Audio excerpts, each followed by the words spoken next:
So for your marital settlement to happen, you need to make so many deliberate decisions, one of which should be to hover away from any kind of bad or unwanted behavior away. Had it been Ruth was the opposite of what she then, I doubt if Boaz would have gone through all he did just to get married to her.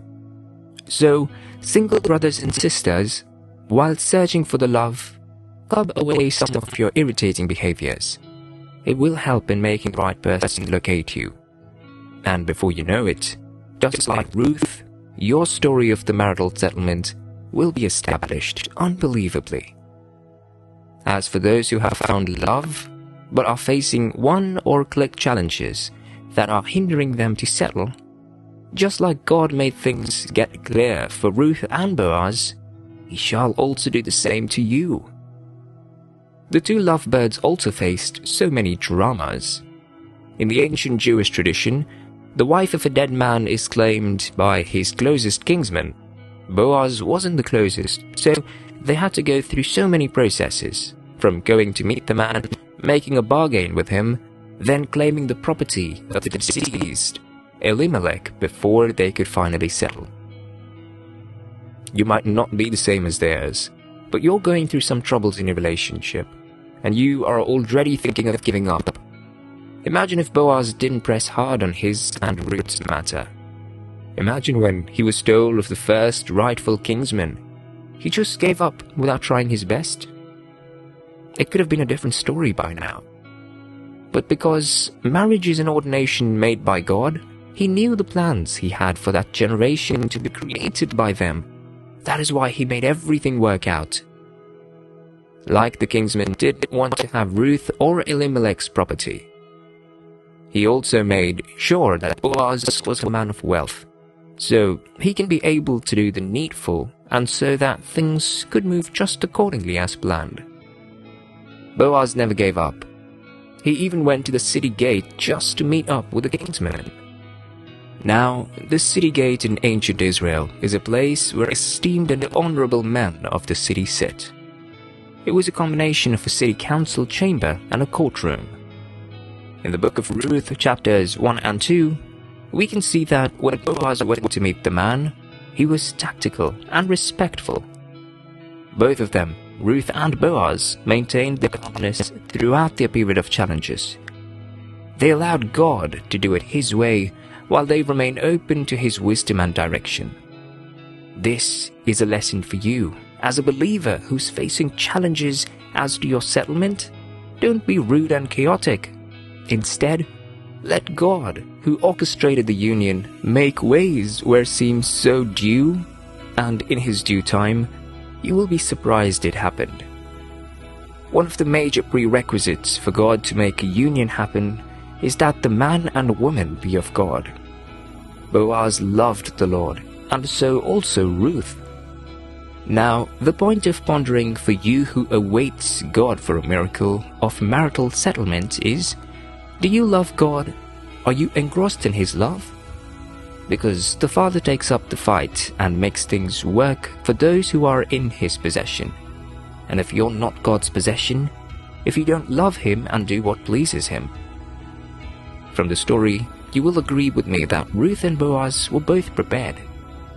If they weren't, Ruth in particular would have run back to her people, because staying in an entirely strange place and having to cater and work hard for both herself and her mother-in-law wasn't an easy one. But she didn't. She was simple, modest, courageous, and selfless, which was what attracted Boaz to get. The young lady in waiting, I know you're hoping for him to give you a man of your own, but what do you have inside of you? What are people around you saying about your character? It's a big deal to consider, because our God is not a magician. He's rather a miracle worker. He makes miracles to those ready and available for it. Ruth listened carefully and obeyed whatever instructions her mother-in-law gave her. You have to be ready to submit to an elderly person who will guide you in any challenge you seem to be facing in that relationship of yours. Don't go about it by yourself. it is dangerous to do so. Ruth and Boaz never indulge in any premarital immorality, as our corrupt society now does, yet their marriage is one of the most celebrated ones even in the Bible. They courted in a godly way, which finally led to a successful marriage.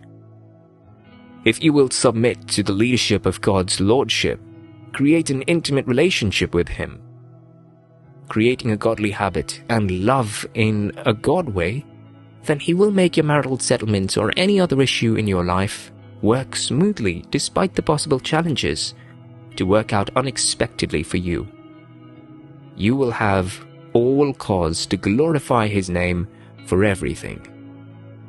Marital settlement is one of the many things human beings are involved in, but only God can decide on it. He is the only one who knows how to make the necessary connections and see to it that whatever seems impossible becomes so possible all of a sudden, irrespective of the location or the hierarchy of the two individuals involved. The story of Ruth and Boaz is one of the popular stories in the Bible. It depicts so many things and lessons. Some see it as a story of love, but as the story unfolds, you'll come to realize that it isn't just about love between two people. It's also about God's amazing and unfailing love for all humankind, and also His ability to do things that are impossible to men. The most striking thing about this story is how God prepared both of them spiritually and otherwise to meet up with the planned union. Ruth was a Moabite, widow of an Israelite man from the town of Bethlehem. Her mother-in-law was also a widow, Naomi, and her co-wife, widowed too, Orpah. The three women were left to cater and care for themselves. It could be hard for us as modern readers to comprehend the situation the three women found themselves. They lacked the intimacy of a family, which is a tragic situation at any time and place, and they were cut off from the provisions and protections of the patriarchal clan. They were devastated by their losses in every way. They were left with no means of providing for themselves. They were completely dependent on the generosity of others and faced starvation, or even worse. Options for them were few and very unpleasant. Naomi, the mother-in-law, couldn't bear it anymore. So when she heard that God had provided food for His people, the Israelites, and had taken away the famine, which was the reason she and her family left Israel, she told her to go back to their clan and people, while she goes back to hers. Orpah yielded to her request, while Ruth refused and decided to go with her mother-in-law back to Israel. She left the gods and the people of Moab, her people, and chose to put her fate in the hands of Naomi's God and his people, without any idea of how things will work out for her. She was determined and never willing to go back. The young Moabite left turned from worshipping Chemosh of the Moabites with all the abominable practices associated with her worship and put her trust in the one true living God. And it was evident in her life, as Revise will have it, that she had come to enjoy the intimate relationship with God of Israel. Her trust and love for God were the sources of inner strength and beauty that couldn't be hidden, and her love for others could not be suppressed, just as she demonstrated by loving her mother-in-law so much. Naomi and Ruth came back to Israel empty-handed, and they were bitter and lonely.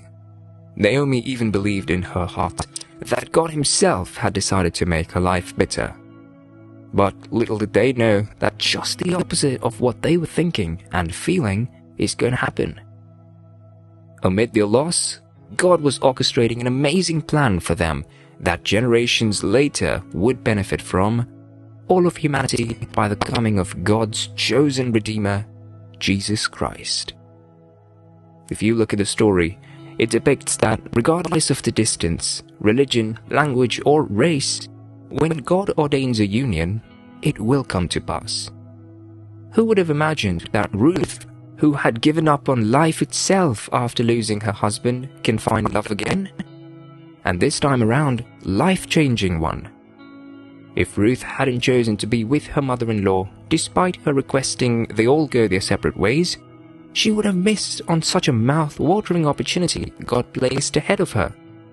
What this means, I single who is in search of love and is already thinking that all things are not working as planned, you're beginning to give up on love, because when you look around and see the situation and many things that have happened in your life, you think that is the end of the road for you. Just as Ruth, please don't give up. Follow God's leading and hold Him tight. Never give up.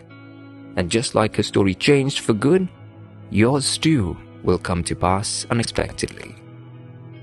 Now, Ruth left her God and people.